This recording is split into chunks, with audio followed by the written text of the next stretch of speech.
The Friday Night Prepper pre-party show. Here, let me adjust the camera here just a little bit. You guys can probably see what we're going to be talking about here tonight. That'll have to do. I don't know. We'll fix it as we go. I got a mail call to start with. Got a couple things we're going to be going through today. So let's start with the mail call. So I got this at my PO box. I haven't gotten any mail in a while. Actually, no, I'm sorry. I did get something else too. I got a mug from Forager Chick. Thank you so much, Forager Chick. It is actually in the dishwasher right now. I think I know who this one's from, but let's check it out. And again, today we're going to use the Honey Badger Leaf. Now, I know I owe you all a full review on this. I need you to bear with me. This weekend is going to be kind of crazy in the Sarge household. We've got I've got to help Mrs. Sarge with a project for her business, and then I think, unfortunately, for next week, I might just be releasing some shorts. Hey, Scott Hummer, thanks for joining us. And yeah, so that's what I got going on. If you have not, by the way, if you're a homesteader, if you're Haley, if you're a homesteader, if you're a gardener, if you like to produce your own food, you really got to get on ordering your seeds now. If you wait much longer, there's a chance you may not be able to get what you want. And as you know, Sarge is an ambassador for Pine Tree Garden Seeds. I recommend them, and I have a coupon code. You can use Sarge10 for 10% off on your orders of $20 or more. Their website is www.superseeds.com. This information is in the description, so you don't have to write that down. You can go back and check it later on. All right, let's see what we got in the mail here. Yes, all right. So this is from our friend Spokane Silver Stacker, and let's see if we can read that. John 3:16. Okay, yeah. For God so loved the world that he gave his one and only son, that whoever believes in him shall not perish but have eternal life. Love that. Nice sticker, Spokane Silver Stacker. Thank you so much. And looks like he sent me... Oh, thank you so much, brother. Little piece of Geiger silver. Thank you. Appreciate that. So whenever I get mail, a little gift like that in the mail, it goes into... I've got a little goodie box. Oh, there's something else in there too. Look at that. Man, you really hooked me up. See if the camera can grab that. Sorry, bear with me here. It's like it's a 1 gram of silver. Oh, that's really cool. Thank you so much, brother. Appreciate that. Sent me 2 stickers, couple little pieces of silver. All right. Got a note. First off, I would like to thank you for your service to our country. Well, let me clarify that. Sarge is just a nickname, actually. I'm not a veteran, and I am not an officer, not a police officer or a firefighter or anything like that. I am actually a therapist by trade, but I do work with a lot of first responders, and I've worked with a lot of veterans over the years.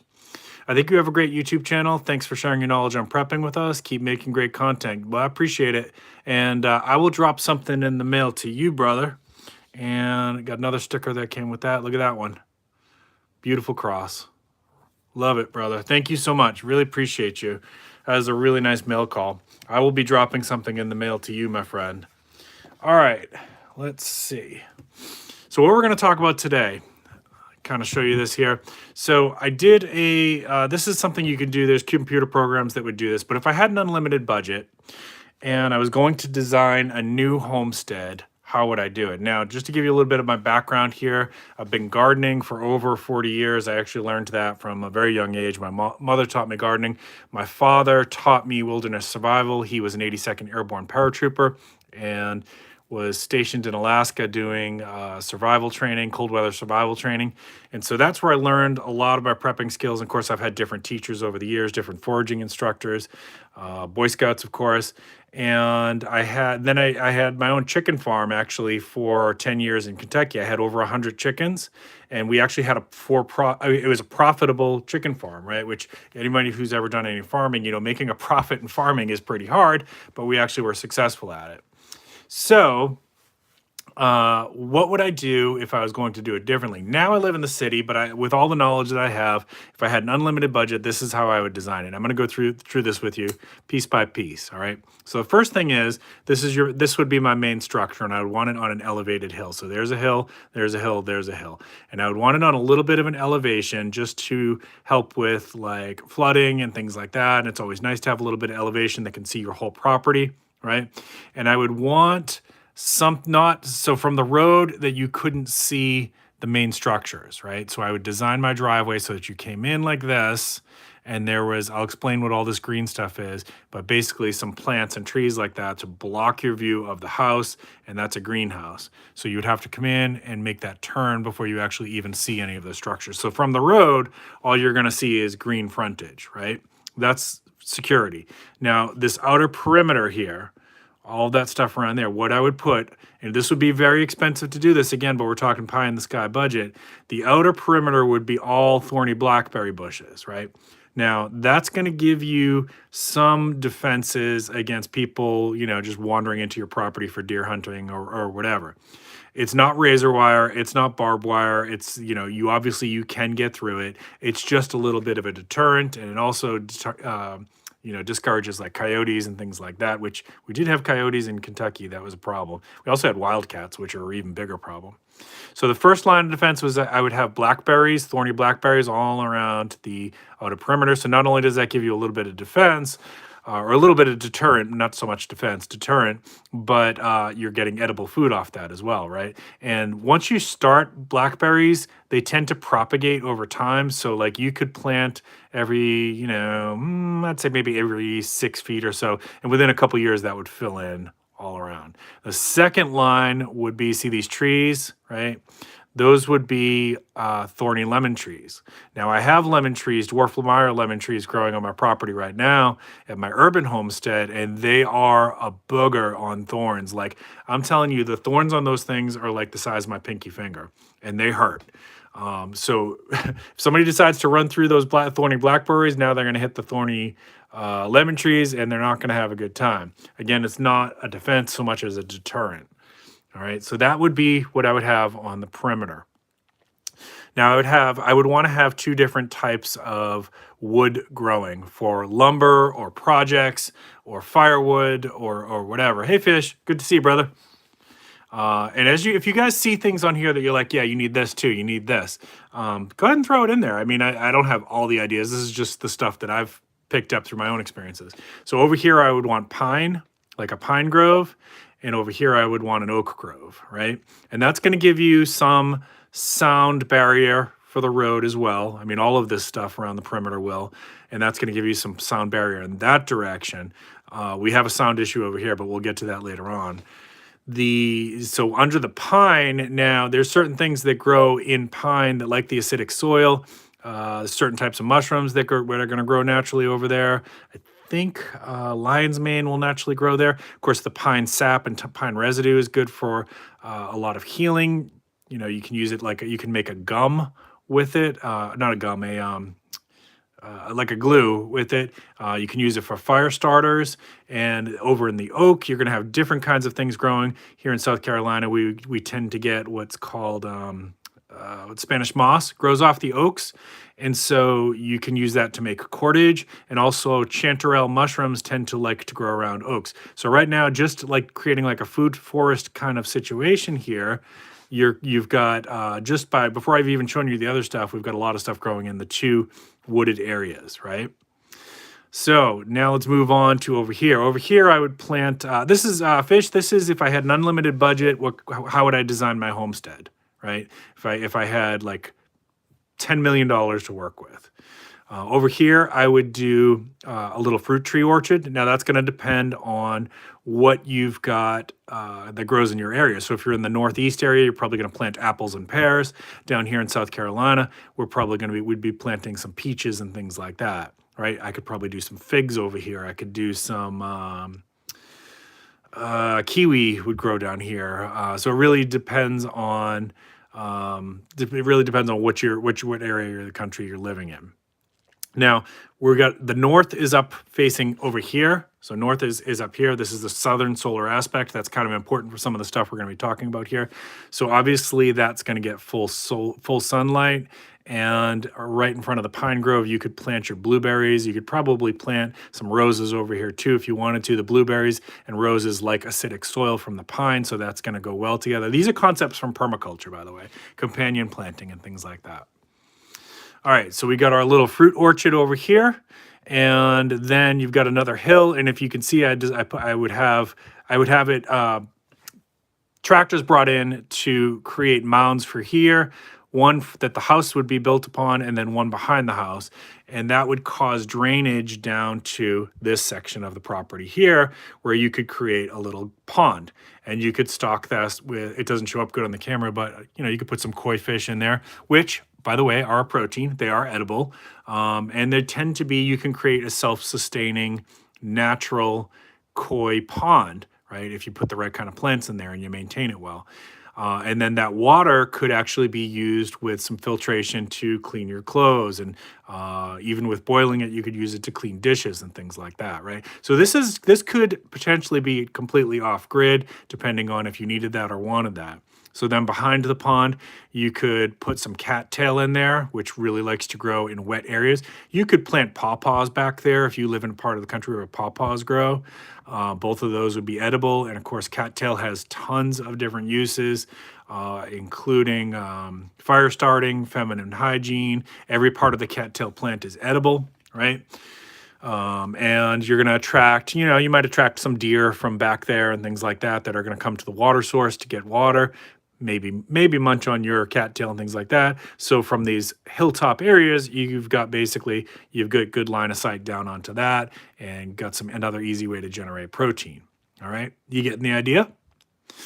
All right, so then here on this hilltop back here, you could actually plant your perennial herbs in there. Once you get them started, they're very low maintenance. You pretty much, like things like rosemary, are pretty much going to be self-sustaining. You don't really have to do anything to them once you get them started.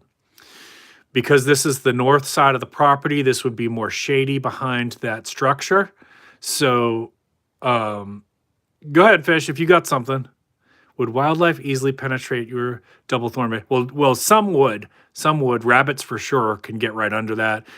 Deer can jump quite a good distance. So yes, it would deter to some extent, but some wildlife is going to get through. Absolutely. And maybe you don't want all of the wildlife to not get through, because again, if you're hunting for your own food, then, it may be good if you've got some wildlife that's going back there to get their water. Because this is the northern side of the property, you've got a little bit more shade over there. Fish, use your imagination on that one, brother. Cattails, the plant. I'm talking about the plant, brother. They're absorbent. I'll say that. The seed head is very absorbent. All right. So because this is the northern side of the property, it's very shady. It would be shady from behind the house, so you could have some mushroom logs growing there, and that's going to generate years and years and years of mushroom production. I would put behind the house, I would put a smoker to basically smoke your proteins, and that will keep them for a very long time. And I would put a little still back there, right? So you could distill water, or you could distill other things, such as, maybe you could create your own fuel or lamp fuel or other things like that.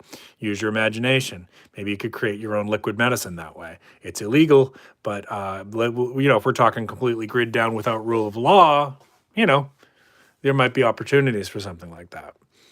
So then back here, as far away from the road as I could get it, and far away from other properties as I could get it, I would put some chickens, some rabbits, and some goats. Okay, so you need to have some structures for that. Why those three? Hey, Howie, it's good to see you. Howie knows a lot about this permaculture stuff too, so maybe he'll jump in and give us some ideas as well. So why did I choose chickens, rabbits, and goats? Okay, so the chickens are going to give you egg production every day, and then when the hens no longer are capable of producing eggs, then you can harvest them for the protein. Rabbits are super easy to breed, and so you've got an endless supply of protein. They're also very low maintenance, and if you store up enough food for them, and you can feed them some scraps from the garden and things like that, you can do that with the chickens as well, and you can do that with the goats as well. With rabbits, you can basically create endless amounts of protein by just getting them to breed. And then goats, dairy goats specifically for the production of milk. And then, of course, when they're no longer able to produce milk, you could harvest those for meat as well, right? Why goats instead of cows? Because goats are a lot easier to manage. And you'd also fish, right? Between the chickens, the rabbits, and the goats, you're going to be able to make some good biocompost with that. A plant that would grow fast and act as a privacy screen. Lazarus, I actually thought about putting bamboo, a little bamboo section in here. And that's fine. And it is, you can use it for all kinds of things, for building structures. You can use it for making little fire pits. You could use it to build, pens for your chickens and things like that. Super fast growing, very sustainable. The only problem with bamboo is you have to stay on top of it. You can feed pandas with it, as Fish said. You got to stay on top of it because it's super invasive. Will take over an area. Yeah, right here. I put my still right here, Bacon, right? So you can drive up. Bacon's going to drive right up here, and we'll give him some stuff out of the still, and then he's going to provide some security at the front gate. All right, let's go to the main structure, right? Trash dump. Oh, that's a great question. That's a great question. So most of your stuff that you're going to producing on here, hey Vanessa Kitty, most of the stuff you're going to producing on here, you'd want to create some compost, and you could do that over here, or you could do it on the far end of the property, or you could even do it right here in front of the garden. But you're going to want to create some compost. Now there are some methods for composting human stuff as well. I don't know enough about that to say that I would be okay with that. You could certainly put a septic tank somewhere around this property. You'd probably want to put it away from the water source. So maybe you're going to have the septic tank draw out here to the oaks or something like that. You could do that, or you're going to have to truck it off your property, or you're going to have to carry it off your property. But most of the stuff that's being produced here, it's a self-sustaining system. It's a closed-loop system, so most of the stuff is going to stay on here and end up in fertilizer or compost, okay? Yeah. So you could probably do that. Like you could move the oaks over to here. You could do the septic and drainage field over here, something like that. You just want to keep it far away from your water source. And you could have a well, of course, on this side of the property too, right? So let's talk about the house. I would want, if we had unlimited budget, I would want a 3-story house. First story would be like a root cellar, and you could put a little safe room down there if you wanted. I would rather have something like that than a bunker personally. You could have it go into the hill. You could do like a little root cellar down there and keep a lot of your squash, pumpkins, even apples will stay for a very long time in a root cellar. Carrots will stay for a long time in a root cellar. And then, of course, whatever canned goods you stored up. Second layer would be most of the living area. Now, you could set that up with a propane tank. You could maybe, depending on what part of the country you're in, use natural gas, or you could be completely off-grid, right? You could just say we're not using anything like that, but you're going to need a wood-burning stove then. And then top floor, I would want to have windows on all sides of the house so that you could see in every direction, okay? Around the perimeter of the base layer of the house, I would plant thorny roses. Again, as a deterrent from people like looking in the windows, but also the rose hips and rose petals are edible. Most rose leaves are also edible in the form of like tea, and it can be drank, brewed as a tea. You could put rain barrels, depending on what kind of roof you used. If you used a metal roof, it's going to be a little bit easier. Asphalt roofs and shingle roofs like that, you're going to get a lot of chemicals in there into the rain barrels, but you might still be able to use that for gray water or something like that. All right, let's go to here. So your garden, I would want, at least if this was completely off-grid, completely self-sustaining, I would want at minimum, for a family of 4, I'd want a 1-acre garden. So this would need to be a full acre. And you'd want to divide it up into a minimum of 3 sections because you want to rotate, right? So if I grow tomatoes over here, peppers over here, we'll say broccoli and lettuce on here. Well, then the next year, the tomatoes are going to go over here. The peppers are going to go over here, and the broccoli and lettuce are going to go over here. And then on the 3rd year, the tomatoes are going to go here, the broccoli and lettuce is going to go over here, and the peppers are going to go here. By doing that, when you rotate like that, you keep diseases out of the soil for a much longer period of time. Helps to cut down on the pests to some extent too, but for the most part, it helps to cut down on the soil diseases that you can get with growing the same crop in the same area year after year after year. All right. I would want a solar dehydrator, which are very easy to build. My friend Morgan from Rogue Preparedness has a video that shows you exactly how to do that. So I'd want a solar dehydrator right there. Yep, those are great, Vanessa Kitty, because asparagus and rhubarb are perennials, and so is I think sunchokes.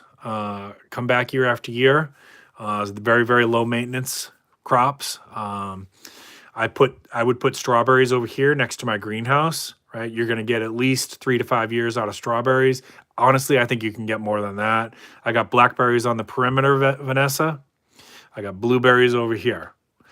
Now, next to my greenhouse, I would want some more rain barrels, or at least rain troughs. And in your greenhouse, this is where you can extend your growing seasons just a little bit. Yeah, I saw that. That's a pretty cool piece of kit, Cold War Prepper.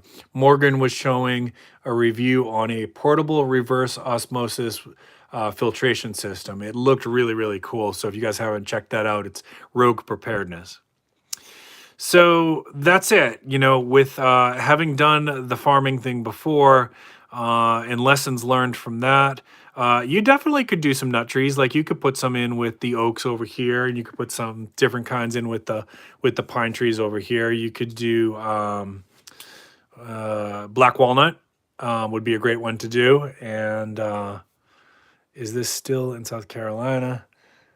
I'm asking because greenhouse almost redundant in South Carolina. Yeah, we Anthony from Palmetto Premier is also from South Carolina. We have a very long growing season. This would give you some options for starting your seedlings a little bit earlier and extending some of your stuff, like your trying to think what you could do in there at the end of the fall. You could actually, you could do some small tomatoes in there at the end of the fall, and you'd have tomatoes right into January. Plums, apples, and pears, good choices.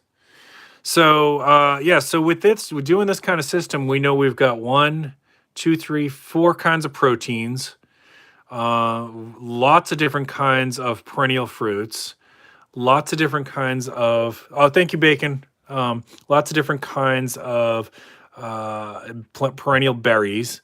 You've got the capacity to have an extended growing system. You have the capacity to store stuff in your root cellar. You could do solar panels on this if you needed a little bit of electricity. You could build a well on here. You could, in addition to your pond water, which is going to have to be sterilized before you can use it for drinking. Yeah, you could definitely do some solar with this. You could do generators with this, although that's going to generate some noise. If you did the solar generators, they do not generate hardly any noise at all. You could do, if you had a little creek going through the back, if you bought a property that has a creek, there's, I forget what it's called. There's these little water turbines that will generate a very small amount of electricity too. You could do stuff with that. And that's basically no noise at all. Nobody's gonna see it unless they walk right upon it, right? So this gives you, this kind of hits for me all of the bases. Squashes and Hubbard, summer squash, things like that will last a very long time in a root cellar. I need a field for clover to hunt. Okay, you could definitely do that. All of this, actually, I would not plant grass. I would not plant grass in all of these open spots. I would try to get dandelions. I would try to propagate dandelions and plantain, and you could do sorrel. You could do all kinds of wild lettuce. And if somebody comes across it, they happen to get close enough, it's just going to look like from here, from the road part, it's just going to look like an overgrown property, right? It's not going to look like there's much going on there. If they looked quick. Now, if they stop and listen, they're going to hear activity there, of course.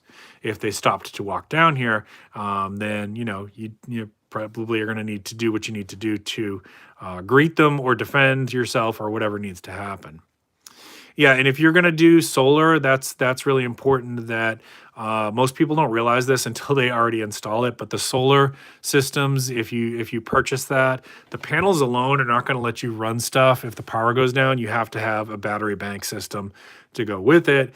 People think, oh, I'll put solar panels in, and if the power goes out, I'm still going to have power. It doesn't work like that without the battery bank system.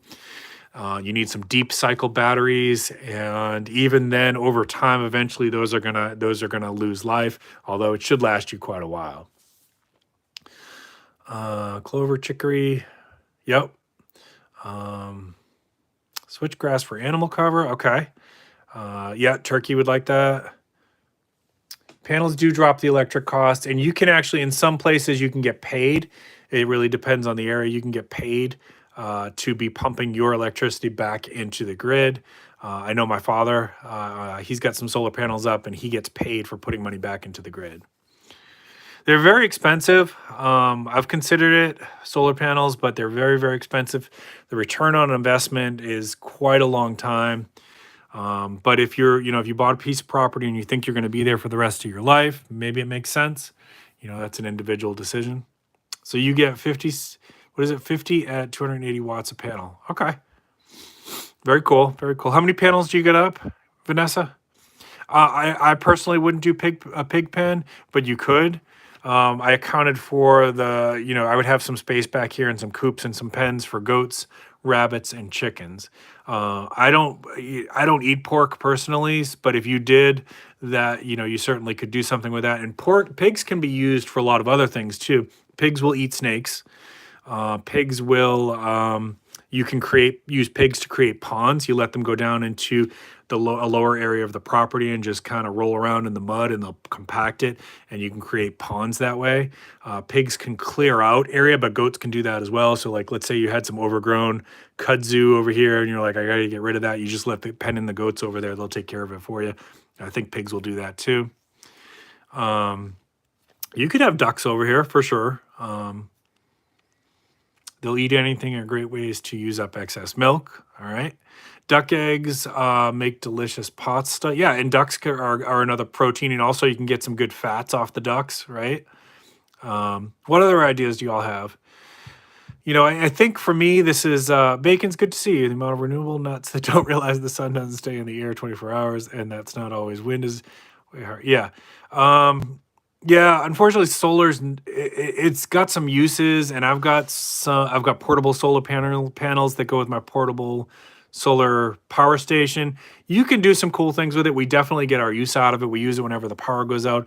My Mrs. Sarge uses it for her business because she goes and does pop-up shops for her bakery, and so she uses that at nighttime to run lights and run her square reader and things like that. So those solar power stations definitely are handy. If the cost would come down and the efficiency of it would come up, then solar would be a little bit more appealing to me. I recognize the costs and the limitations of it. And, when I designed this, it was more in the lines of if there was no electricity, right? If I was running this completely off grid, this is how I would do it. Leave tons of hardwood masting trees. Yep, I've got some oaks and pines over here. Yep, and the chanterelles would grow with the oaks. Exactly. Beehives. Oh, I didn't include that. That is a fantastic suggestion. That is a fantastic suggestion. And I know very little about beehives. I would have to learn how to do that. But you could, that is a great suggestion, especially with, the bees, the shortage, the bee declining population of the bees, having your own hives that you could monitor, that you could take care of, that you could make sure they're not getting pesticides, that to the extent that you can, they are going to fly off your property too. That's a fantastic idea. I love that. And then you get the honey too, which is great. Anthony's going to be getting into some bees. That's cool. I look forward to seeing, maybe you can put some videos up, Anthony, and kind of show the rest of us how to do it. I know nothing about how to do beekeeping.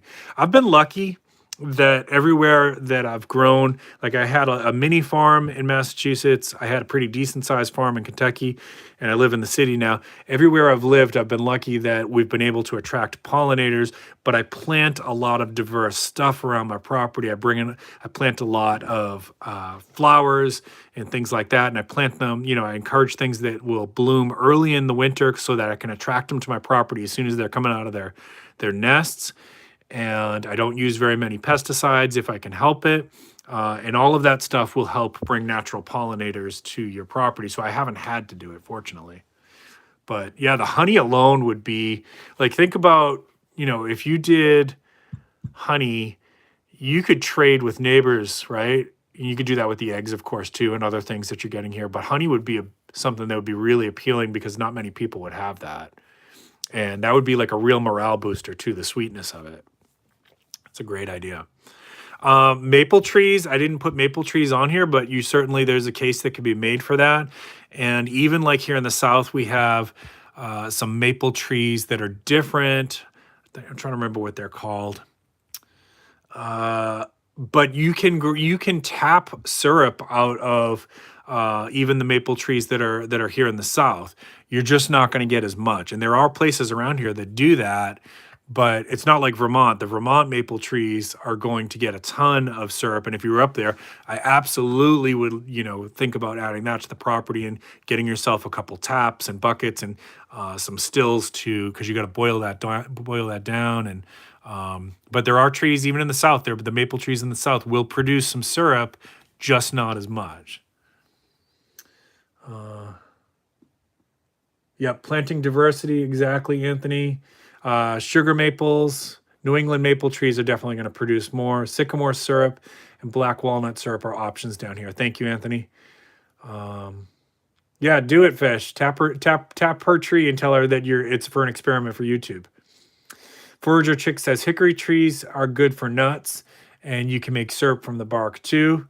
Good idea. I love that. And you could plant all kinds of, like, just wherever you've got any kind of space, you could plant all kinds of medicinal plants.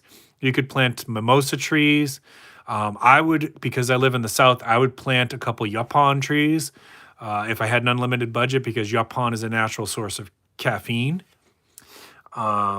You could, and mimosa, the bark from mimosa can be used to make an anti-anxiety medication, a concoction. The wild lettuce that you could grow, like instead of grass, just plant wild lettuce everywhere. That is a painkiller. So you could produce a lot of your own medicine with, you know, so how big would this need to be? Well, I said I would want at least an acre for the garden. So I don't know. Let's see, 1, 2, 3, 4. 1, 2, 3, 4, 5. You know, this is not to scale or anything like that, but 25 acres would pretty much make you self-sustaining. Could you do it smaller than that? Of course. This is like my dream property, you know, unlimited budget, but you could go smaller than that. I would definitely do a fruit orchard. And that would be depending on, like here in South Carolina, I've got peach trees growing, but if you're in Massachusetts, you'd probably do apple trees. Butternut tree. I've never seen that. You could grow tobacco. Yep. Oh, thanks, Super Pilot. Appreciate it. It's actually magnetic, so you can like stick it on the refrigerator, or you can stick it on a metal file cabinet and stuff like that. I think I got it on Amazon a long time ago. The still could be used for some medicine making too. Exactly, Lazarus. So that's pretty much it. You guys all had some great suggestions here. Forager Chick said, yep, the mimosa flowers, those can be used. You're right. You can make a mild tea. So you would take like 8 of the mimosa flowers and basically use hot water, boiling water, and you can make a very mild anti-anxiety tea with that. The bark, I believe, is stronger. So to use the bark, what you would do is you would take the bark and you would put it in a mason jar, and then you would cover it with some of the liquid that you're pulling out of your still for like 8 weeks. And then you basically are going to take a sip of that daily for anxiety and depression, right? Not medical advice, of course. I'm not giving medical advice. This channel is for entertainment purposes only, of course. Consult your doctor before using any medicinal herbs. I am not responsible if you make a mistake and eat a poisonous mushroom and die. Okay? Do your own research. This is, I'm just here to give you some ideas. Harvest wood for woodworking projects. So yeah, so you've got pine, you've got oak. You could definitely plant some maples as well. The more land you got, the more options you got. When I had my farm in Kentucky, it was about 8 acres. And that, we did quite a bit with just 8 acres. I had about 20 fruit trees, 100 chickens. We did not have a pond. That was one thing I wish that I had. We had a tornado shelter there. I had about half of an acre of a garden, and that was producing quite a bit quite a bit of food. So that was a pretty good property. So why did I move? Well, long story short, greater opportunity for me here. You know, financially, the situation in Kentucky was getting kind of grim. Better opportunity here for me in Charleston. So do I miss it? Sure, sometimes, but Charleston's awesome too. There's a lot to do here. I've adjusted to city life pretty well. Sometimes I miss the quiet. Sometimes I miss the quiet. That's why I got to make sure that I get out and I do my hiking and I do my bacon's not taking the heat. Sometimes, sometimes I got to get out and do my hiking and camping because I got to get away from the city. But I've adjusted as well as I can be. You know, there's a ton of traffic here, but it's a beautiful city too. Oh, okay. All right. No, my art is terrible. I wish that I could draw better because there's a lot more stuff that I would do for the channel if I could. All right, folks, let me wrap it up. I got a couple quick little announcements here. I really appreciate you. Couldn't imagine living there. Yeah, it's super crowded, Anthony. But, you know, there is a lot of fun stuff to do here. There's all kinds of concerts and arts, and the food here is fantastic. So you got, you know, there's give and take to it. There's a lot of traffic. There's a lot of crime right now, unfortunately. There's a lot of tourism, which can be good and bad. That creates a lot of people, but it also creates a lot of business.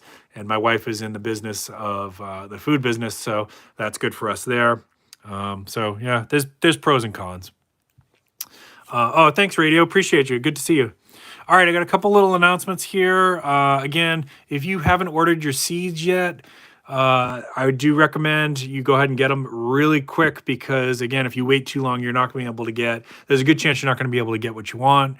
You'll be able to get something, but you might not be able to get what you want. Library would be in the house, Acer. Absolutely, you got to have books and games and things like that.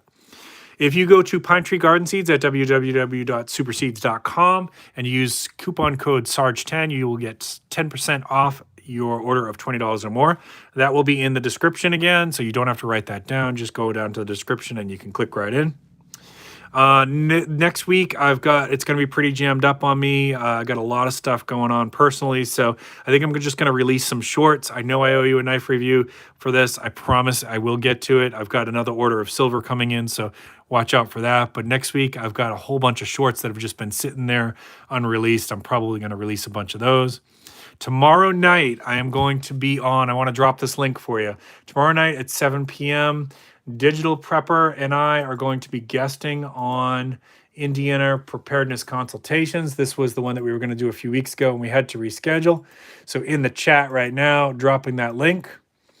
We will be there tomorrow night at 7 p.m. If you want to come hang out, that should be a good time.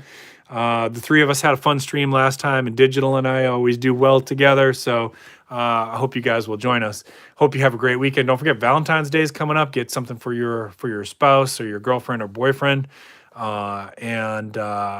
Please check out all the moderators. I know we had Cold War Prepper in here. We had Bacon in here. We had Sassy Gal Preppin'.